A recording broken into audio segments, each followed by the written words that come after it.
Let's talk about something terrifying. No one wants kids anymore. A recent survey by the Independent Center found that 30% of Gen Z, that's people born between 1997 and 2012, say they don't have and they don't want children. Not someday, not maybe later, just nope, I'm good, thanks. Now, governments are having what we in economics call a full demographic meltdown. Because, as I explained in my last video, this isn't just about grandma not getting grandkids. This is a genuine economic concern. A shrinking population means fewer workers, slower growth, a stressed pension system, and a whole lot of panic at the demographic disco. So, what are governments doing? Well, right now, it seems like they're throwing policies at the wall to see what sticks. A $5,000 baby bonus? Great. A national medal of motherhood? Yeah, okay. But the response from potential parents? Mostly laughter and a very tired side eye. Because let's be honest, in the US, $5,000 doesn't even cover the cost of giving birth, let alone the lifetime supply of snacks and diapers. And medals? Cute, but try paying rent with a gold plated baby pin. Clearly, we need something better. Something more evidence based. Something that doesn't assume people will have more kids just because the government hands them a trophy and a baby onesie. So, what might actually work? Hi, I'm Jay, and I have a degree in economic policy from the London School of Economics, and today we're going to dig into what actually works when it comes to solving the fertility crisis, using real scientific studies, actual data, and zero baby metaphors. Okay, maybe just one. Let's begin. So, one of the top reasons that people say they're not having kids is because being a parent in modern society is like riding a bike, except the bike is on fire and the ground is on fire. Oh, and you're also having to keep a tiny human alive. In the US, there's no federally guaranteed paid parental leave. Yeah, none. Zilch, nada. So, it's not exactly shocking that 1 in 4 women are back to work just 2 weeks after giving birth. 2 weeks. That's barely enough time to figure out the best way to change a diaper, let alone recover from pushing a tiny human out of your body or learning how to keep it alive. And the most common reason for returning so fast? I literally can't afford not to. Now, let's contrast this with a country that actually has a robust state support system, and let's hop in our time machines and head back to Norway in 1977, an era of bell bottoms, ABBA, and apparently bold experiments in social policy. That year, Norway decided to crank up the generosity on its parental leave policy, boosting paid maternity leave from 18 weeks to a whopping 35. That's nearly 9 months of fully paid baby bonding time, courtesy of the Norwegian government. The goal? Help new moms recover, cuddle their babies, and ideally, be so well rested they might even consider doing it all over again. Because who wouldn't want another kid if it comes with a government funded vacation, right? Well, not so fast. Researchers later took a closer look to see if this generous bump in maternity leave actually led to more babies. Their approach? A clever statistical technique called difference in difference. Basically, they compared women who gave birth right before the policy kicked in to those who gave birth right after. The only real difference between the two groups of moms, whether or not they got the deluxe 35-week leave package. So, what did they find? They found that moms who qualified took 13.1 more weeks off, and household income didn't take a hit because thank you, welfare state. But when it came to having more kids, nothing. Zip. No baby boom. Turns out more paid time off made parenting less stressful, but it didn't exactly inspire a rush to expand the family. Why? Well, for starters, the original 18 weeks wasn't exactly stingy. But more crucially, this reform was all about mom. No paternity leave, no nudge towards shared parenting, just more solo time for the same MVP. And when raising a child still feels like a one woman show, a lot of women understandably go, you know what? One is good enough. Now, before any policymakers start waving this around as a reason to not support paid parental leave, let's take a detour to Quebec, home of maple syrup, hockey, and social policies so progressive they probably drink oat milk unironically. In 2006, Quebec shook things up with a bold new approach, the Quebec Parental Insurance Plan. It was one of the most generous leave policies in North America, basically the parental equivalent of a maple covered superhero. Before that, Quebec followed Canada's standard federal leave policy.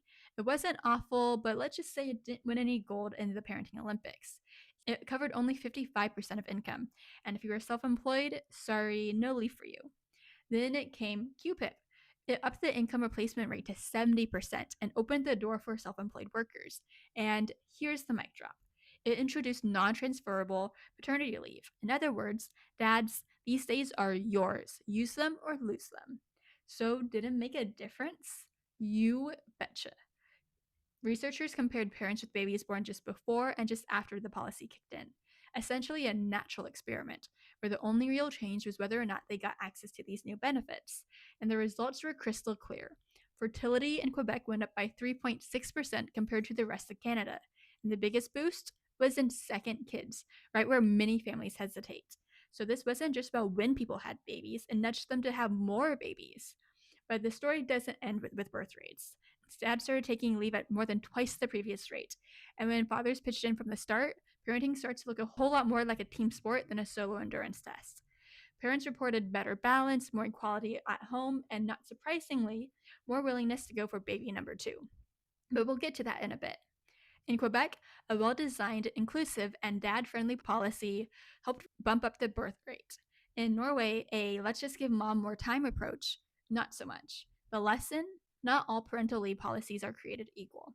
If countries are serious about reversing declining birth rates, it's going to take more than just tackling on a few extra days of leave. The how matters. Make it generous, absolutely, but also shared, flexible, and fair. Give both parents a real reason and a real right to show up. Because sometimes the key to growing families isn't just about a government check, it's about clearing the table with a dad standing next to it. This brings us to something far less glamorous, but surprisingly powerful: housework. Yes, that unsexy, everyday reality that quietly shapes big life decisions. One of the top reasons women give for not wanting more kids is because they know exactly how the sequel goes: the lead actor, director, and producer. So, how does division of domestic labor really affect fertility preferences? That's exactly what researchers sought out to investigate. They looked at more than 3,000 married couples across East Asia, all under 45 and already raising at least one child. They asked them a simple but revealing question: how many chores do you do? Couples were scored on how often they did some key tasks, such as cooking, laundry, and cleaning. Then researchers compared those scores to how many children each ideally wanted, a standard way of measuring fertility intentions. To analyze the data, they used something called an OLS regression, a statistical method that helps isolate one factor at a time, like pressing just one button on a very confusing remote to see what changes. In this case, it was bump up the dad's help out settings and see what really happens. Now, the results, and they're pretty striking. Across the board, women were taking on way more of the domestic work. In Japan, for example, only 2% of men reported cooking daily, whereas 91% of women did. Similar gaps also appeared in cleaning and laundry. In other words, women weren't just parenting, they were running a small logistics operation. And that had consequences. When men did more at home, women were more likely to say they wanted more kids. And when they didn't, not so much. More children meant more work for women. Men's workload, meanwhile, stayed fairly flat. So women who were already overloaded weren't exactly lining up for a bigger family. And it isn't just about the hours, it's about the vibe. Women who felt like they were carrying the bulk of the load were less open to having more kids. Even in China, where the one child policy has shaped attitudes for decades, the same trend showed up. When support increased, so did fertility preferences. Turns out, wanting a bigger family isn't just about love or money. It's about whether or not you're doing it with someone or doing it all by yourself. Now, here's a key caveat. The study shows correlation, not causation. It's not a randomized experiment and there's no policy shock, unlike the other studies. It's just a good old fashioned OLS regression doing its best to untangle a very messy reality. But the findings line up with a growing global body of research, all pointing in the same direction.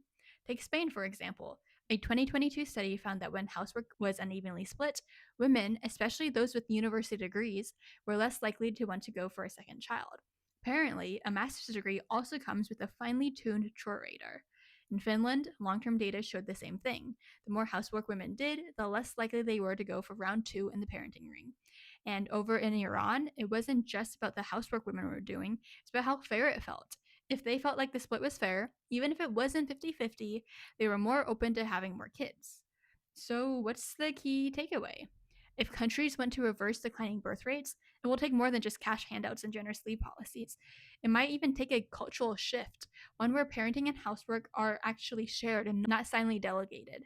A world where I empty the dishwasher isn't seen as the grounds for praise, but rather just being a decent partner. So, what policies actually do work? Not gold medals for parenting and not one off baby bonuses that barely cover the cost of a stroller. What works is paid and shared parental leave. Dad's actually taking that leave, housework being treated like a team sport, and policies that support families without assuming that mom will just figure it all out.